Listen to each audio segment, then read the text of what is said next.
So we'll start with the exercises.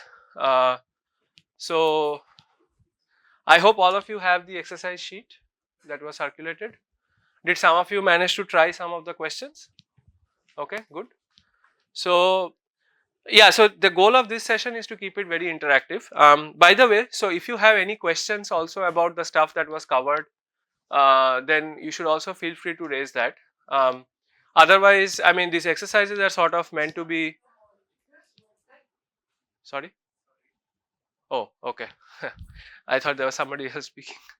Okay. Yeah. So I mean, the goal is to sort of go through these and kind of deepen your understanding of the concepts that were covered during the lectures. Okay. So the format we'll use is similar to what was done earlier, right? So if any of you want to volunteer with a solution, please feel free to come up and write it on the board for others. Or if you feel just want to have a discussion in groups, that's also okay, right? Uh, okay, anybody who doesn't have the exercise sheet or is not like familiar with what we are going to discuss. Okay, everybody has it. Okay, then I guess I'm not going to repeat the problem statement. So we'll start with the first problem, which I call encryption with a deck of cards. Okay, yeah, there are some extra ones here. Then if you want to grab one, please feel free to come and grab.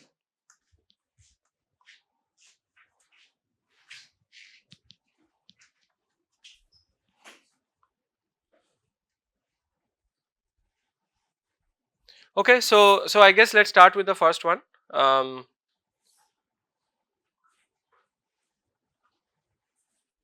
So for the first question, okay, let's do it this way. Instead of asking you to like sort of come up and like solve it from scratch, I'll break this up into like a series of steps. Okay, so if you understand this, this is the goal is that Alice, Bob, and Eve are playing a card game. There's a shuffle deck of cards, right? So what happens is that Alice, like one of Alice or Bob deals the cards to the other person, right? So Alice has 26 cards, Bob has 26 cards. Eve doesn't know which cards were dealt. Okay, so Eve is able to observe anything that, let's say, Alice says to Bob, right? But Eve is not like sort of able to view exactly which cards Alice and Bob ended up sharing. Okay, and so now the question is that how can Alice basically send her information across to Bob without Eve learning it? Okay. So my first question to you is that which cryptographic primitive that you have studied do you think should be used at this point?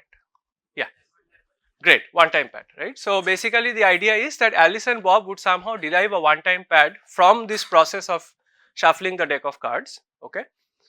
And they would basically use this as a one-time pad to hide the message. Okay, good. Now, since we are talking about one-time pads, right? Or okay, maybe I'll put this here. Okay, so we are talking about one-time pads.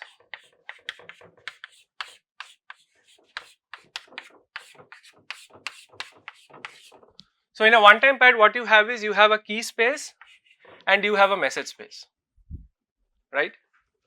And I think I believe that you so can somebody recall for me what the condition for perfect secrecy was?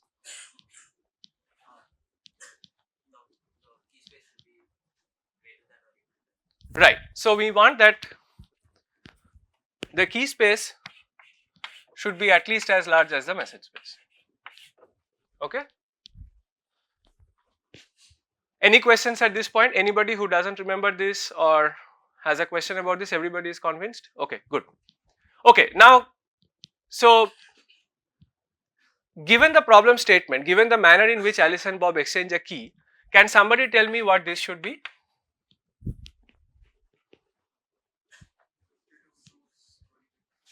Right. So what is the intuition?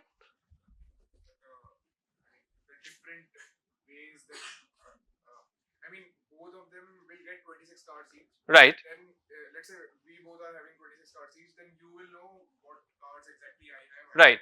So there'll be sort of uniformly 26 different. The randomness would be. Right. Yeah, exactly. So the idea is the following, right? Okay, let me use this for now. So basically we have Alice who has 26 cards, and we have Bob who has 26 cards. Okay. So as Priyanshu mentioned, what are the number of possible choices of 26? Okay, let's make some assumptions first, right? Let's assume that this deck has 52 distinct cards. Okay, so there are no repeated cards here, 52 distinct cards. Okay, given that, what are the number of possible combinations of 26 cards that Alice could end up with? Right, so that's 52 choose 26, right? Right, and because the cards are distinct, once Alice ends up with a set of 26 cards and you fix that, that also fixes the set of 26 cards for Bob. Okay, and Bob knows which cards Bob has and Alice knows which cards Alice has, so there is no ambiguity on this, right? Now how would you encode this information into a key that belongs to the key space? Okay, but first of all, this question is therefore answered. This is 52 choose 26, right? Because this is the number of possible combinations of cards, right, that Alice and Bob could end up having, right? Okay, any questions at this point? I mean, the goal is not to get through, because we'll post the solutions anyway, so the goal is not to get through all of the questions in these 1.5 hours, but to have this as interactive as possible. So any questions at this point, anybody who disagrees?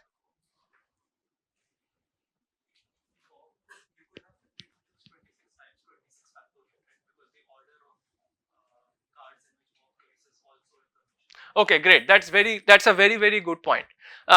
So what about the ordering of the cards, right? So how many of you think that that information should be embedded into the key, and do you see a problem with this? The other person won't know the order. Exactly, right?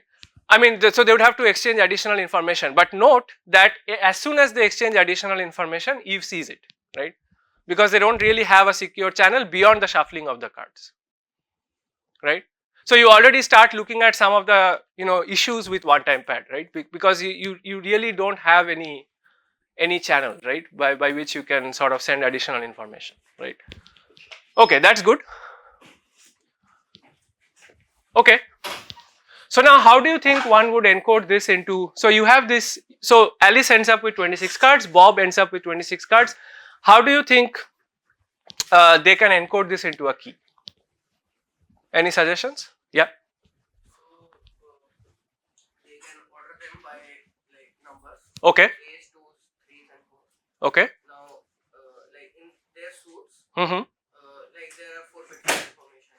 Like, do they have the spades? Do one have hearts and so on? Right. So convert it into bits, Mm-hmm. and then XOR with your 4 bits of information. Right. And say that number. Okay. Good. And do it for 12. Okay, sure. So that's one way of doing it. So one way of doing it is that I think what you suggested, maybe correct me if I'm wrong, is that you can have a vector of length 52, and you can basically put a 0 or 1 depending on whether Alice has the card or Bob has the card. Is this clear to everybody? So you have a vector of length 52, right?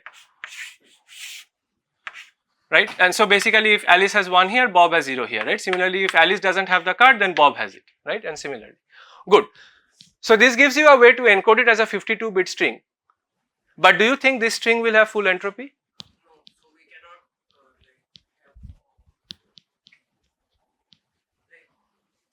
the number of ones in this string has to be equal to 26, exactly, right? So basically another way of viewing this is that if Alice has a card, then Bob doesn't have it, right? So in particular, this means that, if a particular bit is 1, we know that, this corresponding bit is 0, right? So you don't have it's not like 2 to the 52 possible combinations, right? Because we know that the Hamming weight of this string is exactly 26, okay? So even though you can encode it as a 52-bit string, you cannot use this as a key. Okay, you cannot use this as a key because the Hamming weight is fixed, right? So this is the amount of entropy you have, really, log of this, right? Negative log of this is, yeah, or yeah, log of this basically, not negative log. Log of this is the entropy that you have. Okay, so let's try to find out how many bits of entropy do you have. Yeah, please. Enumerate all the combinations. Yeah, exactly. Yes. So what you could do is, one way of doing that is you could enumerate this as like as sequences, right? You can arrange them lexicographically, right? And then you could arrange them as sequences. Yeah, so I mean there are many ways in which you can extract a bit string from a distribution, right? So this is one such mechanism. But let's try to calculate this. Like, does somebody have an idea of the, okay, if I ask you the question now, you don't have 52 bits of entropy, so it must be less than 52 bits. But how much entropy do you have? Any idea? Because the question says. Ah, good. Yes. See, this person has guessed it, right? Yeah. So it must be somehow related to 48 because that's what the question says, right? But okay, I'll state a fact. As somebody said, you can verify this on your calculator. Is that this is actually somewhere in between 2 to the 48 and 2 to the 49. Okay.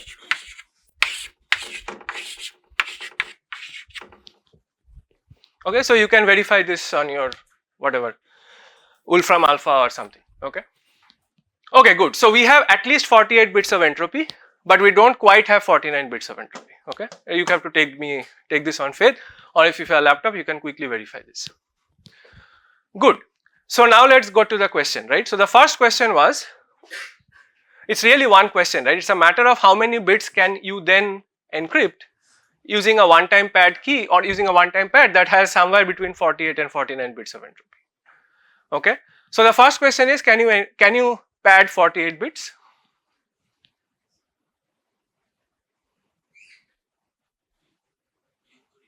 Enumerate it and throw the 49. Sure. Yeah. Well, I mean, basically it doesn't matter because this is already there, right? You can just rely on this. Yeah. Well, how you exactly do it is sure, but at least theoretically you should be able to do it because you have at least as much entropy as the message space if the message space is of 48 bits. Okay. But can you do it for 49 bits? No, right? You cannot do it for 49 bits because you know that when the key space is smaller than the message space, you cannot have perfect security. Okay. Any questions at this point? So for doing it with 48, is there any other way than enumerating and mapping? I mean, having a bilinear map to Not bilinear map. Sorry, what is it called? Bijective map to bit strings. Is there any other way than that for encoding? Yeah, there are multiple ways you could do this. One way that I think you have already seen a little bit of in public key cryptography is that, I mean, I guess that is how you would do it, is that if you map each of these lexicographic sequences to an integer, right? So let's say my n is 52 choose 26, right? Now what I can do is I can take a message which is of 48 bits. So let's say my message is m. I can map this to an integer. I don't know what you want to call it, maybe x mod n, right? And basically you map each message to an integer in the range 0 to n minus 1.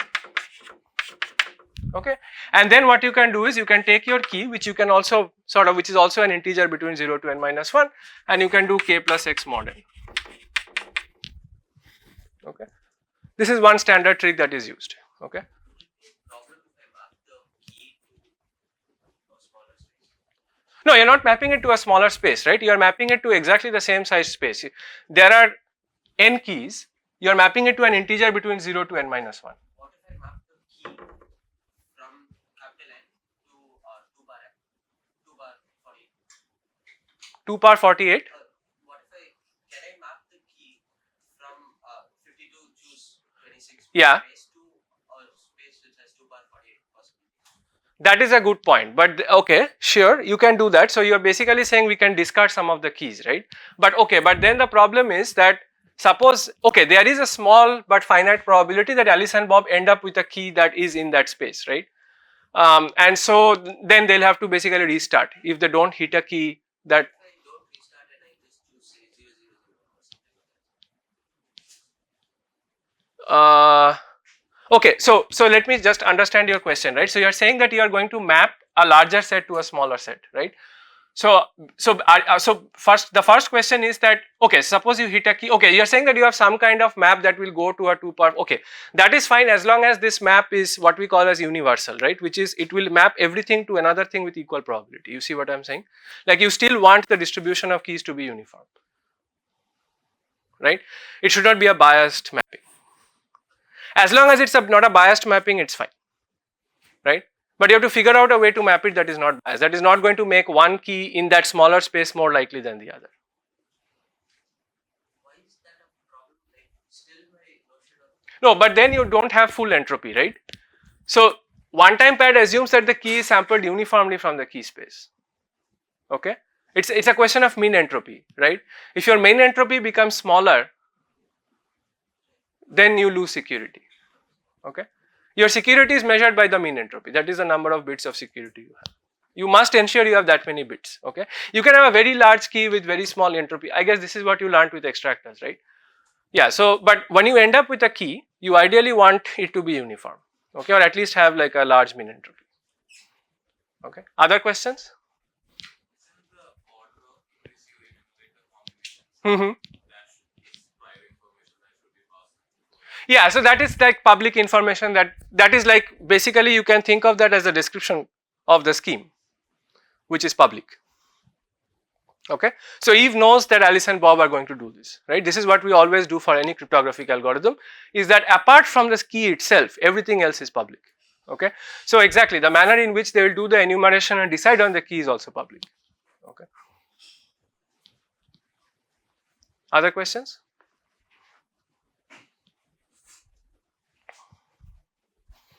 Okay, good. Then let us move on to the next one.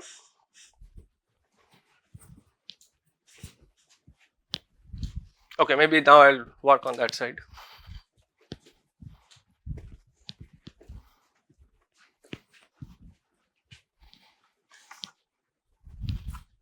Just move this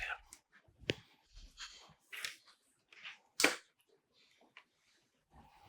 Okay, so the next question deals again with perfect security, right? But now we are talking about what we call as a deterministic encryption scheme. Okay, so can you tell me an example? I mean, it doesn't have to be a perfect example, but can you tell me an example of a deterministic encryption style scheme that you have seen in the previous lectures?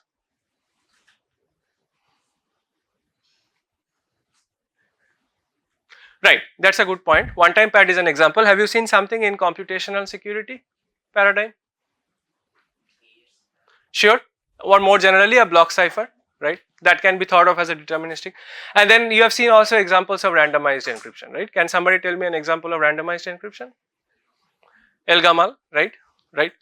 Okay, good. So now what we are going to talk about here, right,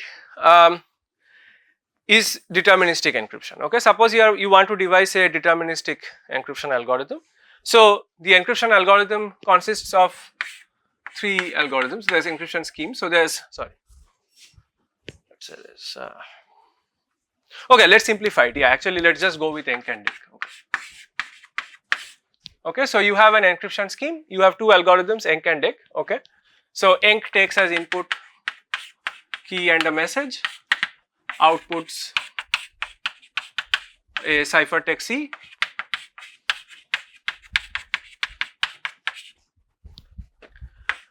Dec takes as input a key and a ciphertext, outputs M. Okay, and you want the usual notion of correctness, right? Which is, if you encrypt a message and then decrypt it, and you do both of these using the same key, you should get back the message. Okay. And the reason why we say this is deterministic is that the ciphertext is a deterministic function of the message and the key. So basically there is no randomness, right? Every time you encrypt the same message and the same key, you get the same ciphertext. Okay, good. So now,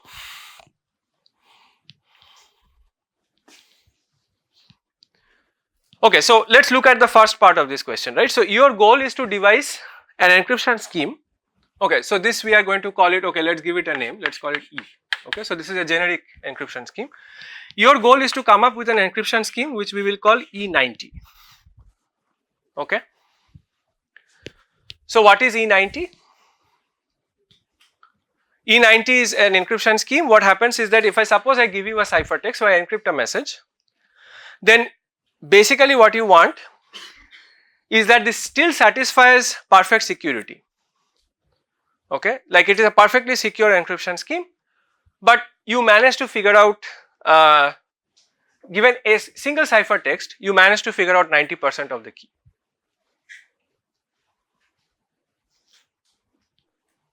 Okay, so basically what this says is that you satisfy the notion of perfect security, but the adversary learns 90% of the key. Yeah, go ahead.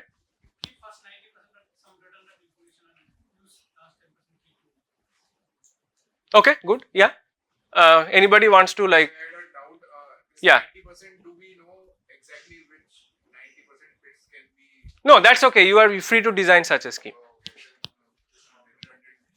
Yeah. I mean, so basically then, okay, so first of all, let's take a slightly more principled approach. So you are supposed to have perfect security. This would mean that your key space has to be at least as large as the message space, right? Right. So informally speaking, what this means is that your key must be as long as the message. Okay. Now, so since you still want perfect security, whatever the number of bits of the message, right, that needs to be hidden, perfectly hidden. Okay, but 90% you don't care, right? That may be the adversary learns. Okay, so yeah, you are right. So what can happen is that, for example, what you could do here is you could basically take a key that is 10 times longer than the message. Okay, and then just use the last 10% to pad the message, and the remaining 90% you just throw out. Okay, so it could either be redundant information like he said, or it could be key material, but you just give it out. Okay, good. Now the question is, how do you decrypt? Right? How would you decrypt? Right? Right. Yeah. So you basically ignore 90% of the key, and you use the remaining 10% to decrypt the ciphertext. Okay. Good. Yeah. This is kind of fairly straightforward. Okay. So this is like one extreme example, and in some sense, right, although this is probably not going to be covered in this school, this is an example of what we call as leakage resilient crypto. What this says is that even if the adversary learns 90% of the key, right, your message is still hidden. Okay. Now you may start thinking, okay, why? I mean, this looks like a stupid scheme, right? All of us agree. Like you're just giving out 90% of the key. You are anyway not using it, right? But what could be a real world scenario where information about the key could get leaked, and you still want security? Any thoughts? Sorry? Time allocation?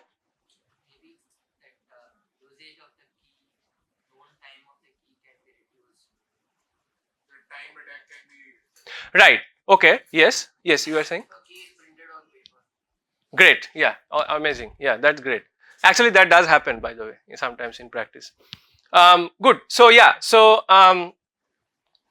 what we are talking about here is leakage about the key that can happen through inadvertent channels, right? For example, as he said, somebody could write it down on a piece of paper, forget about it, or as he said, a key getting used over time, right, means that the adversary has multiple sources of leakage about the key, and they might get information about it, right? Yeah. So in general, there is a very widely studied area of, I wouldn't say cryptographic theory, but understanding cryptography in practice, right? And one of the biggest sources of leakage about key material is what we call as side channel attacks. Okay, so side channels leak information about the key all the time. Okay, so this is where the cryptographic algorithm doesn't have any issue per se, but you may learn information about the key in the process. Okay, maybe you learn 90% of the key, and you still want to have security. Yeah. In practice, when we design such encryption schemes, do we keep the bits that can be allowed to leak, or do we fix, let's say, the start? Yeah, that's a very good point. So this really depends on what kind of assumptions you make about the attacker, right? For example, if the attacker can randomly probe and find information, then you really can't plan for this, right? For example, it is not clear if the attacker always gets the first 90% and doesn't get any information about the remaining 10%, right? Then it's fine. Then it's as good as just using that remaining 10% as your key and you are good, right? But in reality, you do not know which parts of the key will be leaked, right? So now the question is, yeah, exactly. Can you so really here you had the freedom to design an encryption scheme and precisely specify which part of the key gets leaked. In the real world, that is what you don't have. Okay, in the real world, you can't really say, okay, my attacker is only going to get this much information, because attacks happen in the wild, right? So therefore, you have to prepare for a situation, and this is what leakage resilient crypto is about. You have to prepare for a situation where a lot of the key can get leaked, okay? Or in particular, the entropy of the key may not be what you think it is. Okay, and this is actually this also has a lot of relationships with extractors and things that you saw. We don't know the entropy, but we also don't know which bits are sort of coming. Yeah, I mean, you basically can assume a very loose upper bound on how much the adversary can get. Okay, yeah, but nothing more than that maybe. Okay, good. Okay, so now your second goal is to build what we call as E-broken.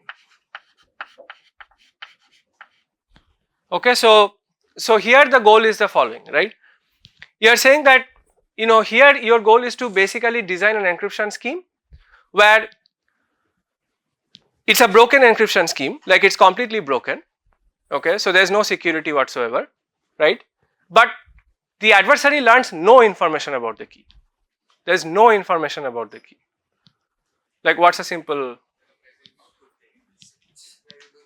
Yeah, you do nothing, exactly, right? You just give out the message itself. Good, yeah, okay, great. So yeah, this is like one situation where, let's say, you basically forgot to encrypt some piece of information, right? So you can still use the key to encrypt other things, right? But this piece of information is leaked. Okay, this also sometimes happens in practice. Okay.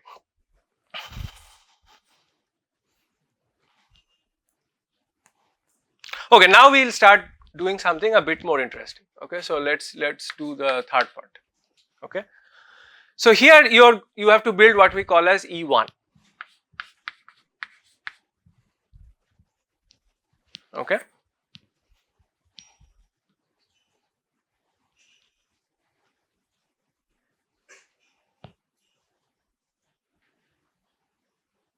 So now your goal is the following. Okay, so E1 should be perfectly secure.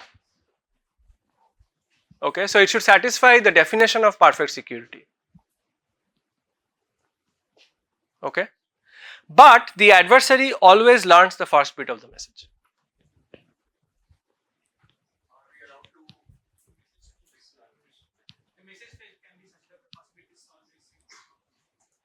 Right. Yeah, you are saying something? Correct. Yeah, very good. Yes.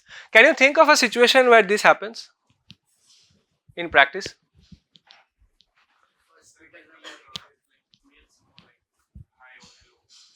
Yeah, very good. Yeah, okay. How many of you have seen the movie Imitation Game?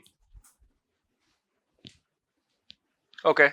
If you have not seen it, please do see it because, yeah, I mean, and at the very least, you will know that cryptography, or more generally, a lot of computing developed out of what was a military necessity. Yeah, so there, for example, right, there was this situation where the Enigma machine, which the Germans were using for encrypting their communication, always had a fixed plain text at the beginning of each message, right, which was a salutation to Hitler. And everybody knew that that was going to be there at I think at the beginning or at the end, no, at the end of each message. Yeah. So there was this particular bit of the plain text that was actually fixed, right? And this actually happens even today. For example, when you send encrypted network communication, right? So you are sending packets, right, of encrypted traffic. You very often have these little headers, right, which always have a fixed format, right? Because somebody at the end of the day needs to actually get that information, decrypt it, and then decode it, right? Because information gets lost during communication, right? You don't always have a perfect channel, right? So when you are decoding, right, you often want redundancy so that you can recover information even if a little bit of it gets lost. Okay, and this introduces pieces in that plain text, right, where you know that a certain information is going to be there. Okay, good. Okay, so that's one more scenario that can happen in practice. So then here what we did was we just reprinted the original message space with some random information. Yeah, exactly. Yes. So you just basically say that the message always starts with 0, for example. But then the perfect security definition is not going to apply, right? It requires nothing to be leaked. Does it? Security says that requires nothing to be leaked after learning the syntax compared to the first. I mean, it applies with respect to the previous message space, but the new one we constructed, depending it for that it won't apply, right? No, okay, so what would get violated?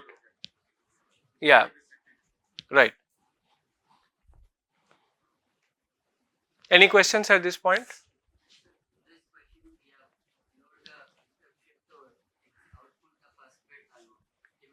Sure.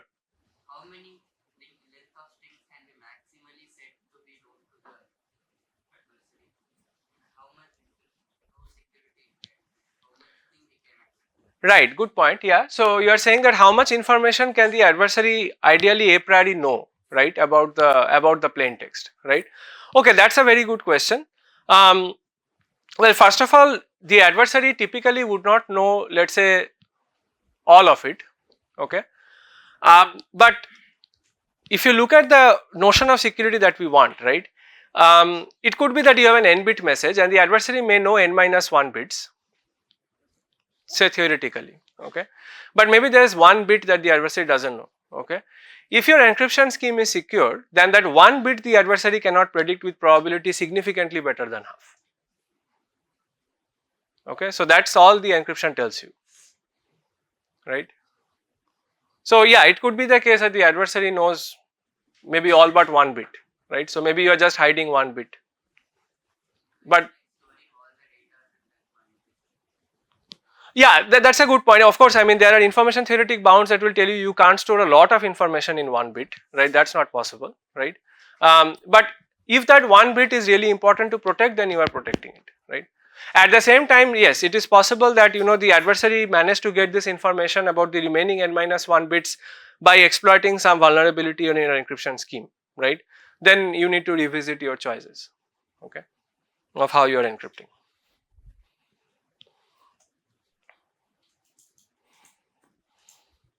Okay, so the next question actually has several parts to it. So maybe we'll do a few and then the rest you can try to solve on your own. Because in the interest of time, I would like to cover questions that have connections with all the different things you have seen. So this one it has got to do with pseudo random generators, right, or PRGs. Okay, so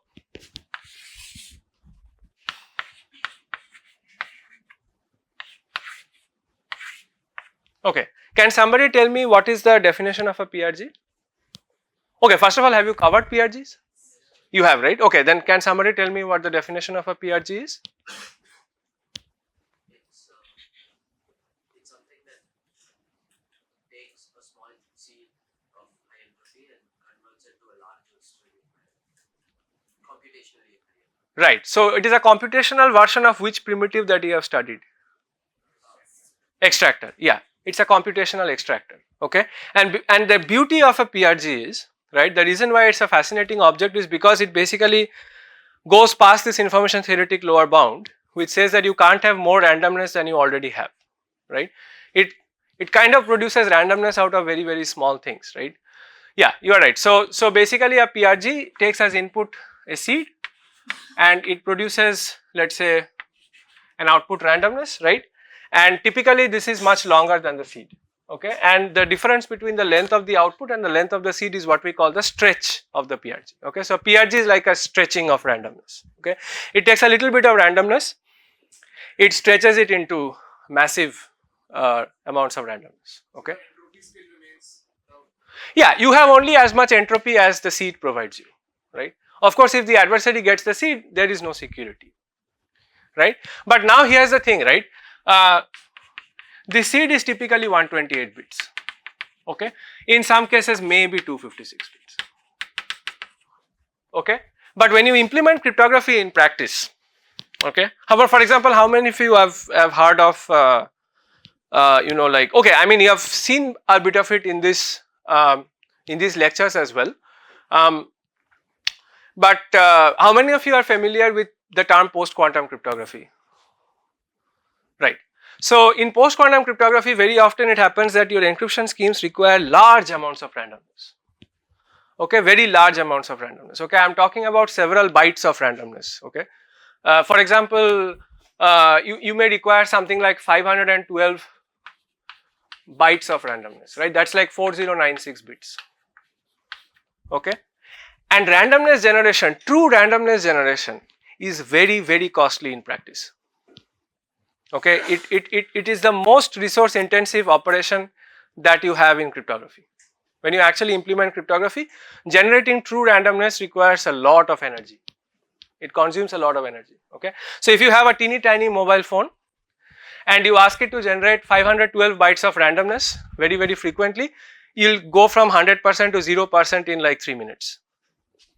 Okay, so you can't do that. You can't keep generating 4096 bytes of randomness again and again. So what do? You generate a small randomness. Okay, you do this very periodically, and then you use a PRG to stretch it. Okay, that is the beauty of a PRG. Okay, so this is why it's very useful in practice. Okay, even though it may seem a very simple primitive, it is the most important, I would say the most important cryptographic object in practice today. Okay, good. So now, okay, so now what does this question say? This question says that you have a PRG. Okay, so you assume that you have a PRG. Okay, let's not write G of S. Use the duster. Okay, I have to go that way.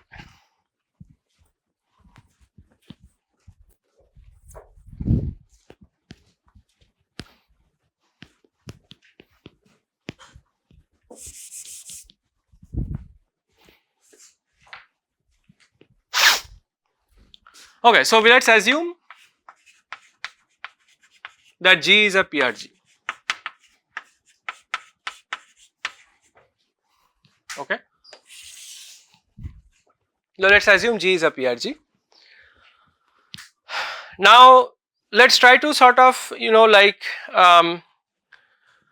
play around with this a little bit and build some other PRGs out of this. Okay, and you know, you have to comment on whether you think the resulting object is also a PRG.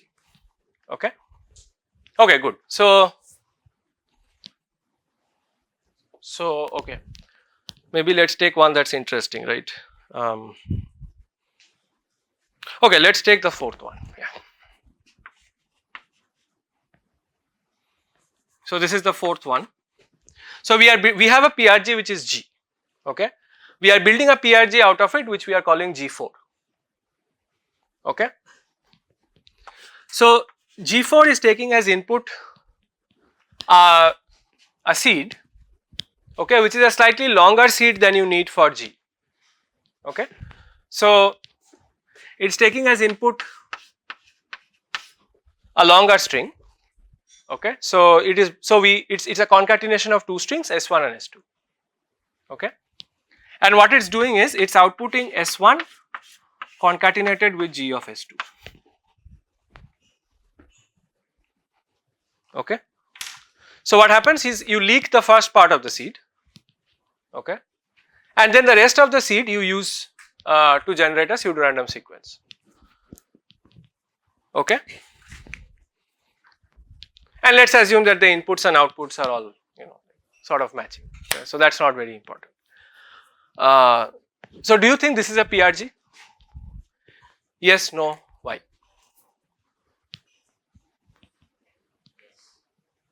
Okay, somebody said yes. Okay, let's see a vote for yes. How many people think yes? 4, 5, 6. 6 people think yes. Okay, how many people think no? 1, 2, 3, 4, 5, Okay, 6. Okay, so we have a tie. We have about 6 people who think it's a PRG. We have 6 people who don't think it's a PRG. What do the remaining people think? It's either a PRG or not a PRG, right? So you're not sure. Okay, that's fine. That's okay. That's okay. That's the state in which many of us live when we do cryptography, right? Mostly we don't know whether the scheme is secure or not. Good. Okay, so those of you who think it's not a PRG, why do you think it's not a PRG? Let's start with that. So when you say it's not a PRG, what you need to convince me about is that you have a way to distinguish this output sequence from random. Okay, because that is what a PRG does, right? A PRG produces an output sequence that looks computationally indistinguishable from random. So you need to come up with a distinguisher that will take this output, okay, and will distinguish it from whatever is a random bit sequence of the same length. Okay, so how would you do that?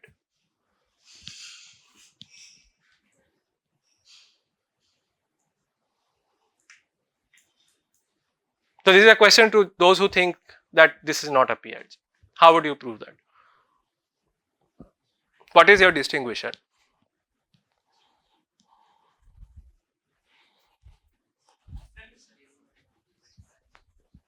Sorry, somebody said something.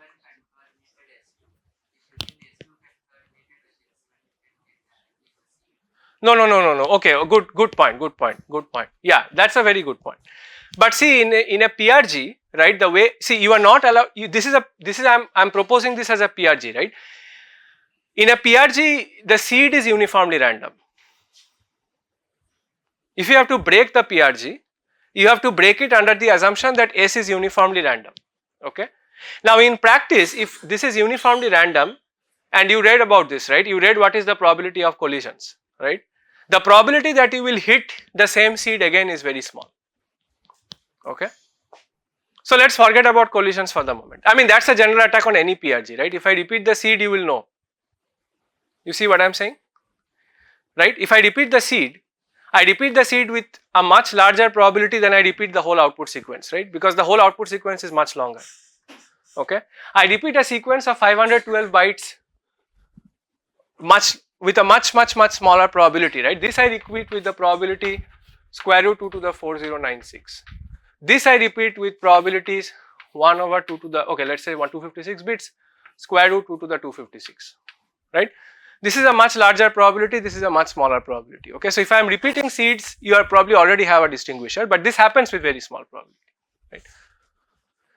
Okay, but let's assume that this is uniformly random. Okay, this is a uniformly random string. Now you have to come up with a distinguisher.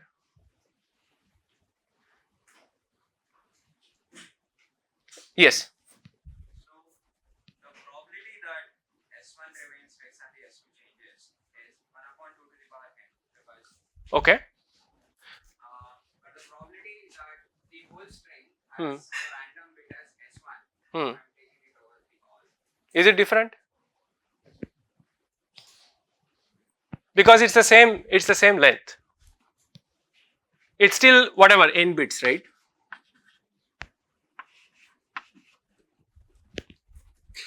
The probability that n bits is S1 here is 1 over 2 to the n. If I give you a uniformly random sequence, the probability that the first n bits is S1 is also 1 over 2 to the n. Everybody convinced about that?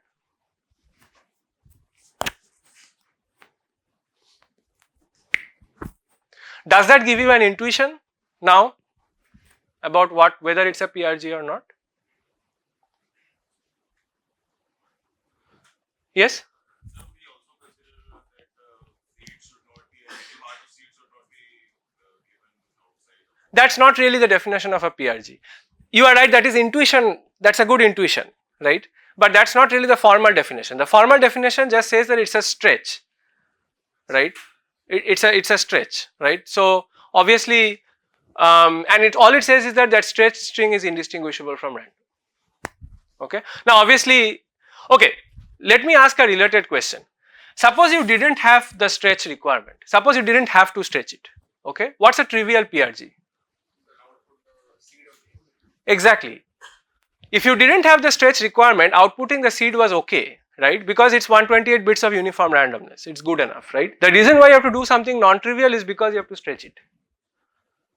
That's the important part, right? That's where the non-triviality comes from. Now, do you have an intuition for this?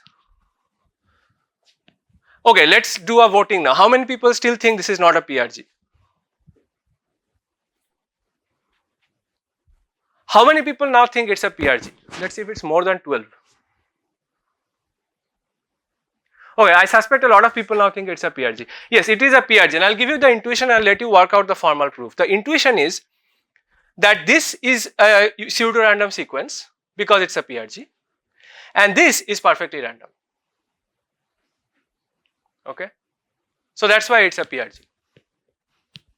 Okay. Sir, but can't we say like the randomness of S1 is like determined by the randomness of the seed in the G4? That is correct, yes, but that is true for any PRG, right? Like even when if you just had G, right? If the seed is not random, then the output is not random or pseudo-random. Okay. What this is doing is, this is just taking some extra randomness and appending it in front of the PRG.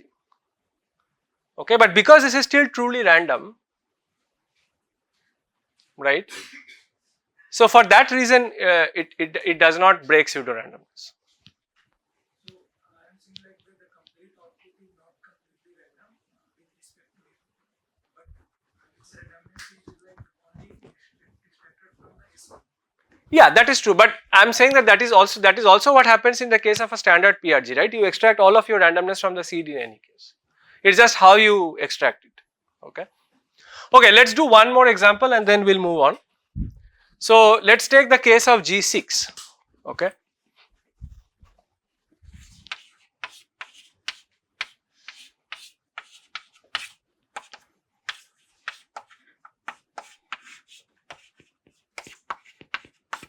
So here what we are doing is, again it's a similar thing, you have two parts to this seed.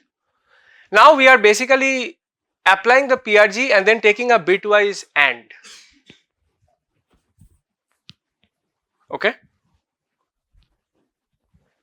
So we are taking a bitwise AND of the output sequences. Okay. Show of hands, how many of you think this is a PRG? One person, two people. Okay. How many of you think this is not a PRG? Okay. Overwhelmingly large probability you think it's not a PRG. Okay. Those who think it's a PRG. Okay. Yeah. The smaller group has the burden of proof. So. Sir, this thing, if we want to construct an adversary for the given G, it gets as an input a string Y. Then it concatenates this Y with another G of S. Okay. But you see, you have to produce this output, right? Yeah, good. You are starting from something that you don't know whether it's the output of a PRG or it's random, right? How do you create this distribution? First of all, do you think this distribution is generally uniform? Like if you take the AND of two uniform bit strings, do you think it's uniform? Do you think so? Think about the truth table of AND. Right? The truth table of AND has an overwhelmingly large number of zeros. Okay. So if you take two uniformly random sequences and AND them up, right, 3/4 of it will be 0, right, on average. Like it will only be 1 if it was 1 in both the bit positions, right. So it's actually very easy to distinguish something that is the AND of two sequences from something that's uniform. That already is in fact an attack. Okay, I mean this is not uniform even if these were not PRG. Even if you had an ideal PRG where it's like perfectly random, it's still not random. S1 and S2 would be done. Yeah, exactly. If you had just done S1 and S2, that would have also not been random. Okay. By attack, is it the attack or the game of security? No, it's basic. Yes, you are basically constructing an adversary that would play that game and win. So what that adversary would do is that adversary would see several such sequences coming. It would see that these bit streams that it's getting is 3/4 0. It would know it's not random. Okay. Any other questions?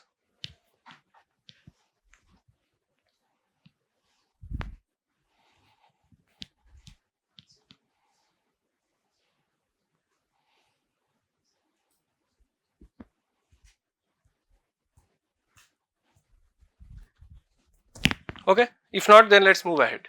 Okay, so I let you solve the others on your own. Okay, and you can verify with the solution sheet that we will post later today.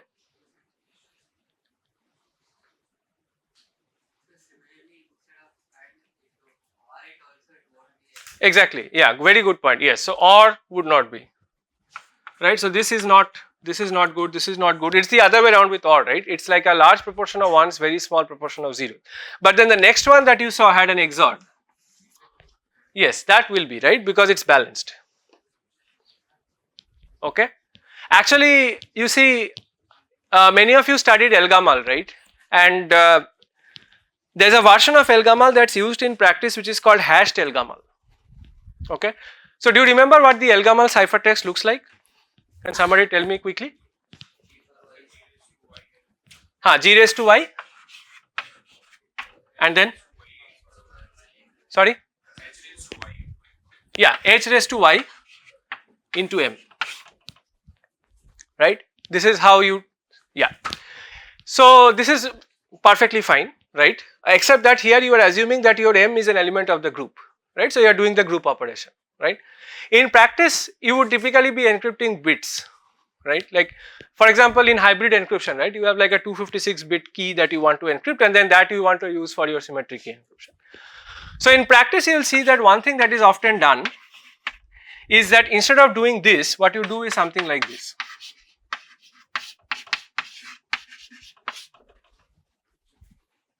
Okay. The idea being that this is a hash function. You studied hash functions, right? This is a hash function. It will take a group element, okay, some representation of the group element. It will output a bit string. Okay. That bit string you are using to XOR the message. Okay. Now, so this is first of all, this is called hashed Elgamal. Okay, I won't go into the details. You can find this. And you need some properties of this hash function, which I believe Shruti will cover after coffee. So I won't go into that as well because, but let's assume magically this produces a random or a pseudo random bit string. Okay, your goal is to mask the message with this, right? And see, the reason why you do XOR, the same intuition is that it's the same intuition. Okay, it's because with XOR, right, you don't introduce any biases and equal distributions of zeros and ones. Okay, so this XOR will perfectly hide the message. Okay, but suppose instead you had used AND. Okay, this is not a good choice. Because here we can't do reduction, during reduction we need the distribution to be the same. We can't construct that. Yes, exactly. Yeah, exactly. See, there's a trivial attack. See, you have read int CPA security, right? If I do this, there's a trivial attack, right? What I'll do is as an adversary, I'll choose the all zero message. And I know that if you are encrypting that message, my ciphertext will be all zeros. So you see the attack, right? If I used AND or, right? So actually this is very interesting because in hardware sometimes it's easier to do AND and OR as compared to XOR. Right? When I implement, an algorithm on an actual platform, right? XOR is typically more costly, but we pay that cost because otherwise you don't have security. Okay. Okay, good. Okay, so we have to budget for time.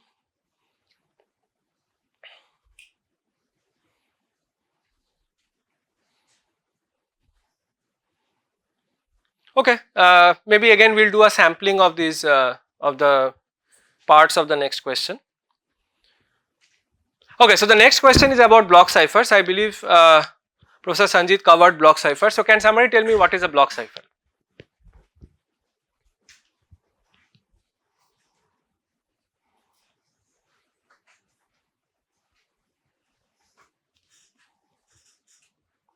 Okay, or let's put it this way. Do you agree with the definition of block cipher that is written in the sheet? Is this like what you have read in your or what you have learned during the lectures? Or Do you have an issue with this definition?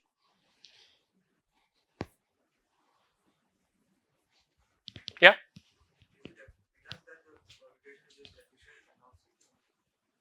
Good. Okay. Great point.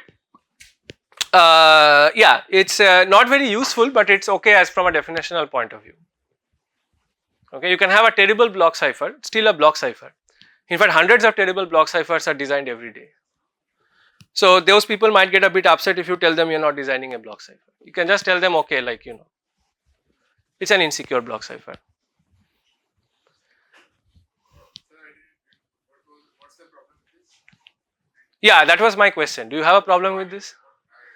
His problem is that it just says it's an efficient permutation, like there's no security, etc. Right? See, the thing is that a block cipher is a block cipher. Okay, whether the block cipher is a pseudo-random permutation or not is the question, right? That's the security notion, right? That whether it gives you pseudo-randomness, right? But it's okay if you can invert it. It's a block cipher. You had a question? Sorry, there was a question. Usually in the block cipher, the same blocks of see a one-one mapping case of block. But in the permutation, it will be Mm-hmm. so whenever you take a ciphertext, it will map to your single message. Yeah, right. So basically, you have a key. That key fixes a permutation, right? So that is exactly what you want from a block cipher. You want to go from a plain text to a ciphertext and back. So it has to be a bijective map. So that's why it has to be a permutation. But in general, block cipher would have that. Stream ciphers only provide Stream ciphers provide what? that bijective. I don't think block cipher will provide bijective. Okay, can you think of a counter example? Okay, maybe while you are thinking, I'll take. So in general, in cipher we have encryption function and decryption function. Uh-huh. Decryption function is not mentioned. Okay. That's okay. I mean, you can think of the inverse permutation as the decryption function. Actually, the reason why it's not mentioned in this question, right, is because we don't care so much about decryption here. But in general, if it's an efficiently computable permutation, it means in both directions, right?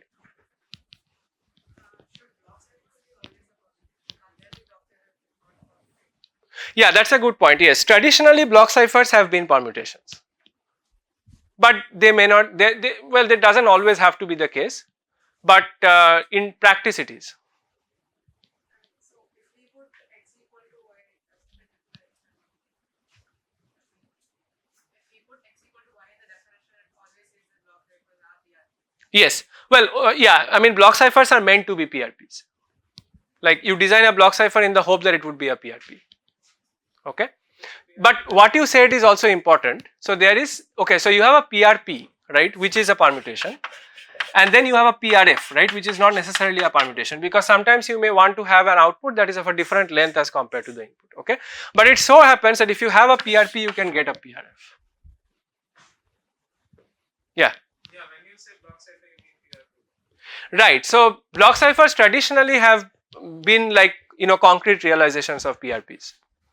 So all the block ciphers that we know of or have been standardized are PRPs. Okay. So I think probably Sanjit mentioned about DES, and so he mentioned about DES and AES, right? Okay. Yeah. So DES and AES were like the two, like DES incidentally was from IBM and was standardized until it got broken because the key size was too small. It's a very, very nice block cipher, by the way. There are still no attacks on DES that do better than just brute forcing the key. Okay, so very nice design, but unfortunately very small key size. AES is also a PRP, and then very recently NIST conducted a standardization effort for standardizing ciphers that are comparatively more lightweight. Okay, in keeping with the fact that now crypto is being embedded into a lot of devices, right, and not all of them are able to run AES. Okay. And even there, all of them are PRPs. There was a question, did you find a counter example? No. Okay, see, the thing is that block ciphers are traditionally permutations. Okay. Oh, okay, sure. So a permutation is a bijective map from one set to the itself. Okay.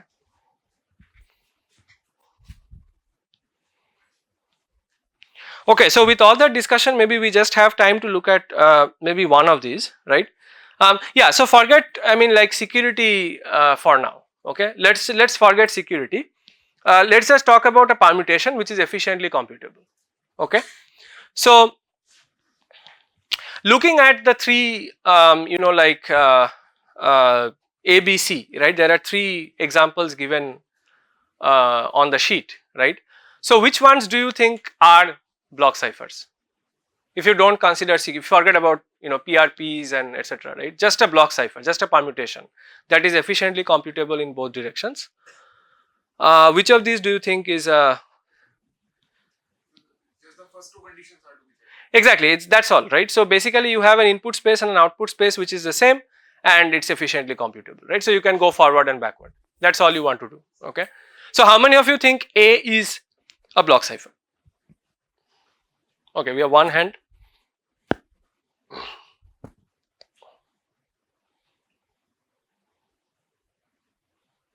How many of you think A is not a block cipher? We have two hands, four hands. Okay. Okay, burden of proof is on whoever is in minority. So why do you think it's a block cipher? So what's the construction? So the construction is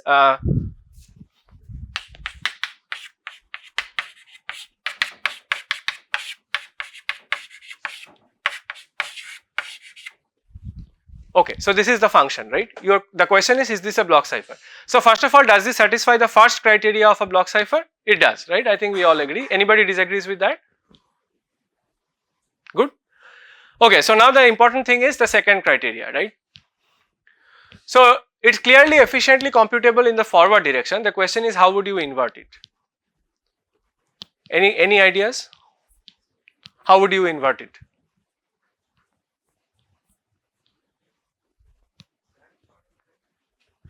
Okay, good question. That's a good question. Yes, is it part of the definition? Since it's a permutation, so it has to be inverted. Yeah, exactly. Yeah, so it's a permutation. Okay, first of all, let's ask the following question. Even before we talk about whatever, right? Is it a permutation? Let's talk about that.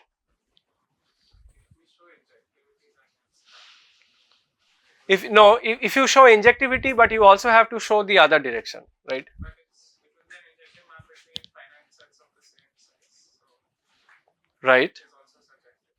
Okay, good, great. Yeah, that's a good point. Yeah. So how do you show injectivity or disprove injectivity? Yeah. We can give a counter example that EV self map. Okay. In that case, it will map to all zeros in every X. So it's not a combination. Yeah. Good. Do you have a more general example for any E? Do you have a general argument?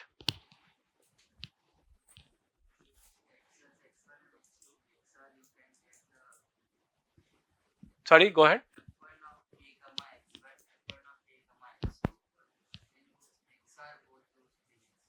Okay, let's see. So you said f1 k comma x1 and f1 k comma x2. Okay.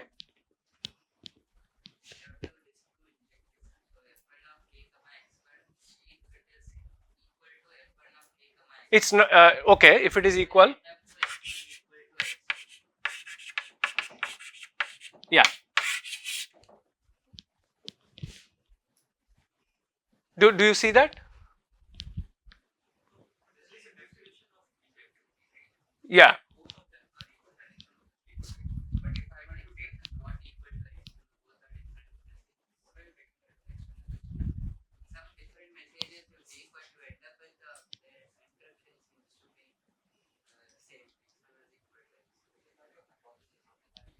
Yeah.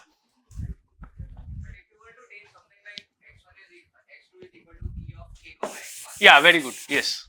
Good. Yeah, so that was the right approach, but yeah, that is formally the right answer. Yeah. So let's say that y is f1 or sorry, e of kx, okay? Okay. So now what is f1 of kx? This is the same as x XOR y. right? Yeah, now continue with your, sorry, you, okay, what was your point now? F1 of y is the exact same. Right. With the bijective function, E is a bijective function. So E of y is x. So f of k comma y should be x XOR y. Wait, why is E of y x? Bijective function, right? It's bijective, but it does not necessarily need to be its own inverse. So the inverse function is not the same as F of y.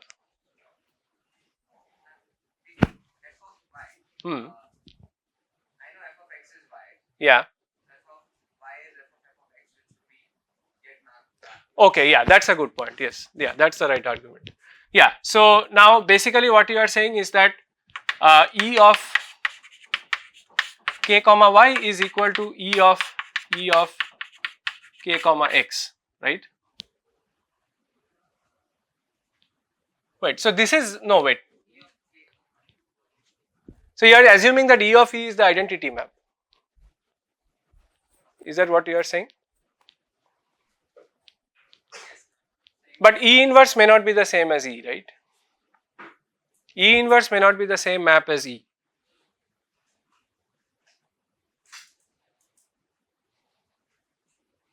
You see my point?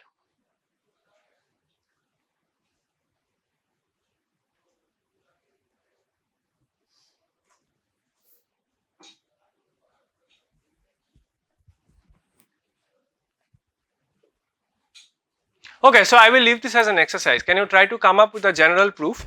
But anyway, the fact that the thing that he mentioned, right, that was originally mentioned, which is that, you know, this for a particular case, right? So first of all, this is like, we assume this is a block cipher. This should be a block cipher. Well, the question was whether this is a block cipher, assuming this is a block cipher, and we did have a counter example, which is what you said, right? So if this is the identity, which by the way is a block cipher, right? Then this is not a block cipher. Okay, but maybe you can think of whether you can come up with a more elegant general argument. So E of E may not be an identity function, but there could be some exponential of E that I can take E of some number of times. Sure. Eventually use it back. And I would always have this number given the fact that there exists a bijective mapping and it's a finite. Oh yeah, right, good. Yeah, that's a very elegant argument. Yes, good. Okay. Okay, good. So in the interest of time, I'll move on to the, maybe let's do the last one on hash functions. Okay.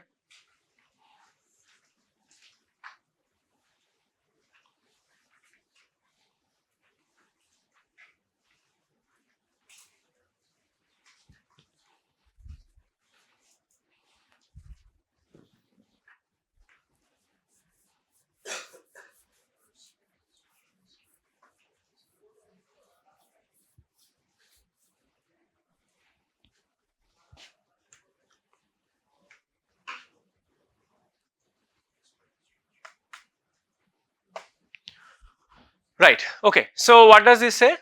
Maybe I'll use this part of the board. Last one.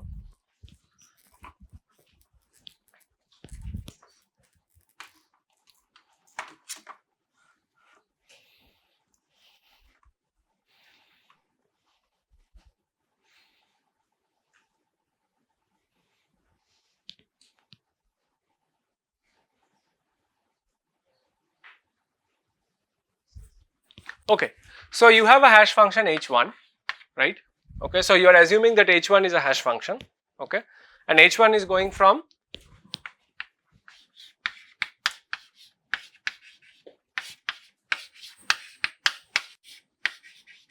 okay. So in general, I think what you have studied is that hash functions map strings of arbitrary length to strings of fixed length. But you can also have hash function families that map strings of fixed length to strings of fixed length. Okay, but they're just compressing.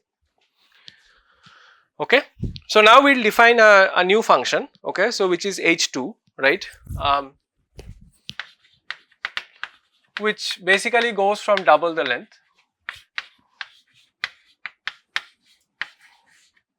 Okay, and h2 is defined as follows. Okay. So H2 is H1 of, sorry, H2 of X1 X2 is H1 of H1 X1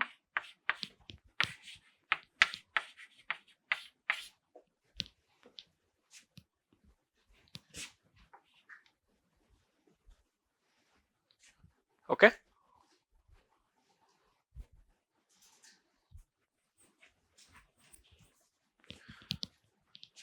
So the question that I am asking is the following: if H1 is collision resistant,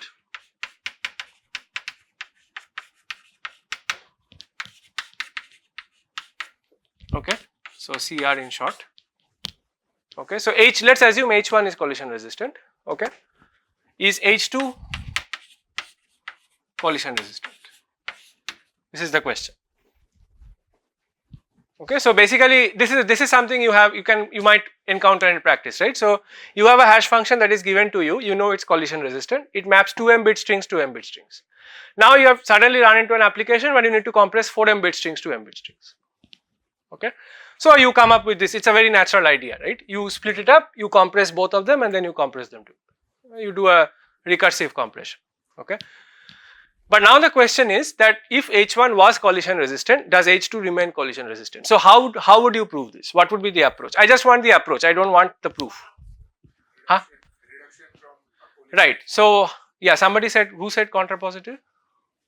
Yeah, contrapositive, right. So yes, you are right, it's a reduction. A reduction is typically, one way of doing it is by showing the contrapositive, right. So what you are showing is if H2 is not CR, then H1 is not CR.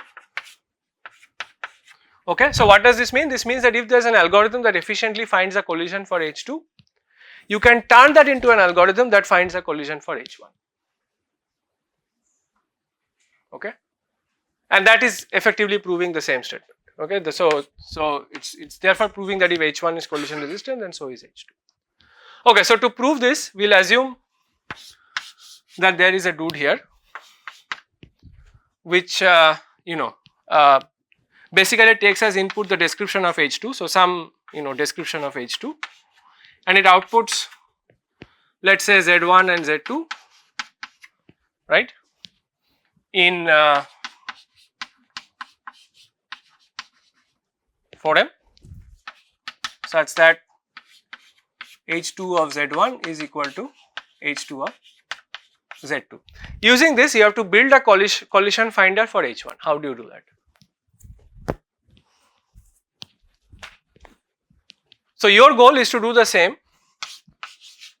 Your goal is to come up with a B that will take the description of H1.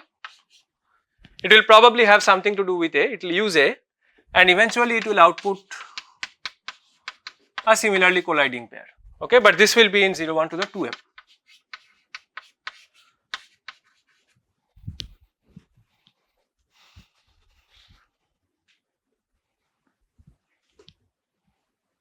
Thoughts?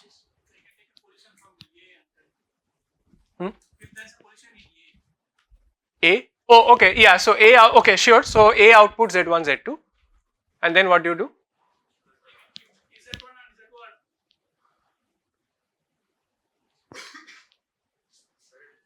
Z2 are not equal, then we have then the collision. Well, Z1 and Z2 are not equal by definition, right? Because it's a collision. If they are not equal, Yeah. then Z1's first. Sorry, first of all, is this clear to everybody? I mean, this is by definition, okay? Like, you need to find a colliding pair. So, a colliding pair is by definition not equal, okay? Yeah. Yeah. So we can take Z1, Uh-huh. divide it into two halves, take H from those halves, Uh-huh. and concatenate them. It becomes A1. Mm-hmm. Same we do on Z2, and A1 and A2 will be collision. Okay, let's write that down. Okay, let me write it there. Okay. What you are suggesting. Okay, so you first start with Z1. So Z1 and Z2 are colliding pairs. Okay, let's break them up. So let's say Z1 is Z11, Z12, and this is Z21, Z22. We can take hash of each of them. Z11, Yeah. So what do you have? So okay, let's also write this down, right? So basically you are saying that H2 of Z1 is equal to H2 of Z2 because it's a collision on H2, right? So what that means is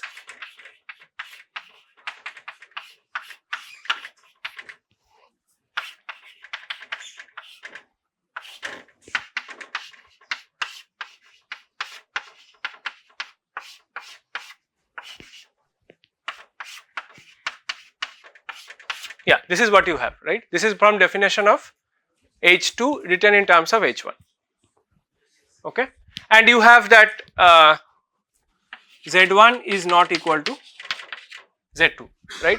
So this tells us that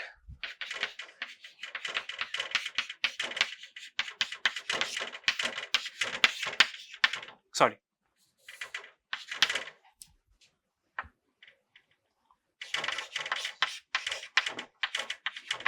Okay, first of all, do you agree with this? I'll come to you and just trying to set it up for everybody because we are a little short on time and I don't want to eat into Shruti's lecture time for digital signatures. So, do you agree with this? Like, how many of you don't agree with this part? What I wrote here.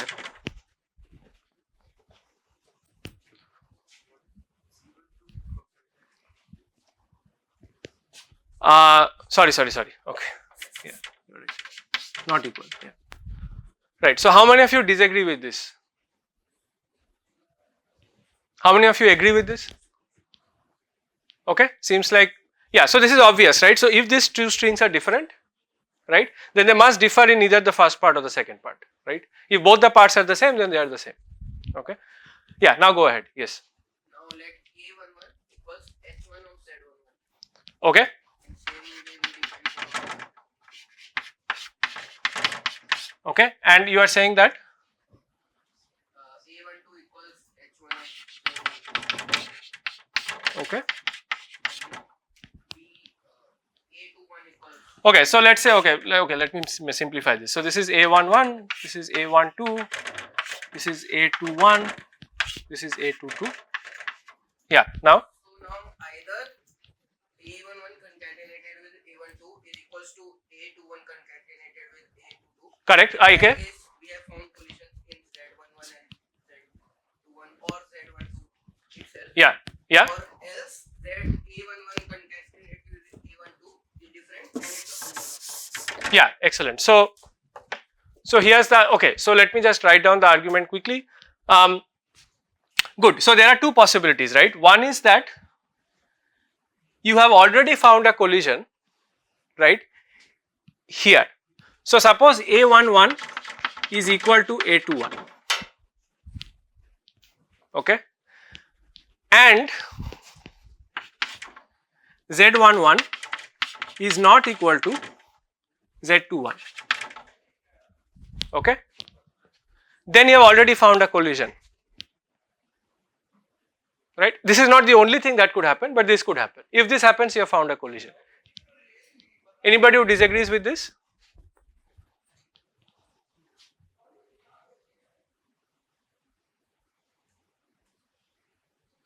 Okay.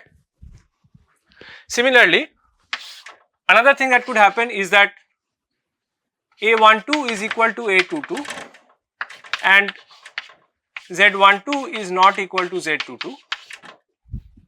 In this case also you have found a collision.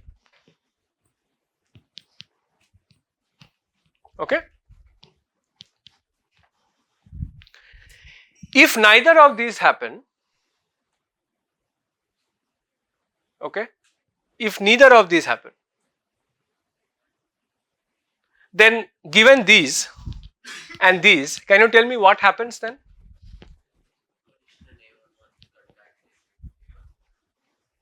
Exactly. So what you know is, you know that both of these cannot be equal, right? So you know that at least one of these is true, which means that at least one of these in that case must be different, right? In which case you have found a collision in the outer part, right? So you have found a collision not in the smaller parts, they are all different, but in the outer part you have found a collision because that algorithm eventually outputs a collision on H2. Okay. So in that case, this and this becomes a colliding input for H1. Okay. Yeah, you can work out the formal details, but that's the broad argument. Okay. So this is one secure way to compose hash functions. Okay. I'll end this with an anecdote. I always present this when I talk about hash functions. I once saw a piece of code like this. So some of you saw, I think many of you saw MD5 yesterday, right? Or you heard of MD5? Okay. How many MD5 is broken? Okay. So there was a piece of code which had MD5. Okay. So it was doing MD5 or something. Okay. Then somebody told this engineer that, okay, MD5 is broken, right? So what ideally you should do is you should replace MD5 with whatever was the next standard, which was SHA-1. Okay. Here's what this person did. Then somebody told this person, right, SHA-1 is broken. So he did this. Okay, and this went on. Okay, and I don't know when it stops. Okay, why do you think this is insecure? Yeah, exactly. So the collision in the innermost hash function already breaks it, right? Right? Yeah. Why do you think the person didn't do it the other way around?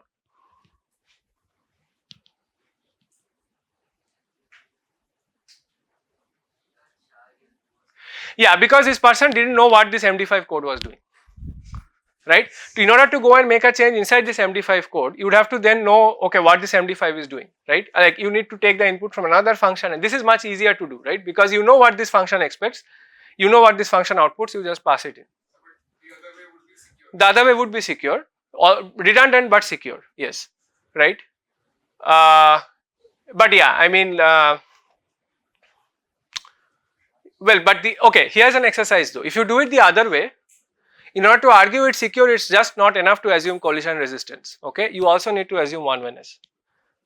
Okay, so and you know that one-wayness and collision resistance don't imply each other necessarily, although they do for like most of these realistic hashes. Okay, but yeah, this is how bad engineering can spoil all of the crypto basically.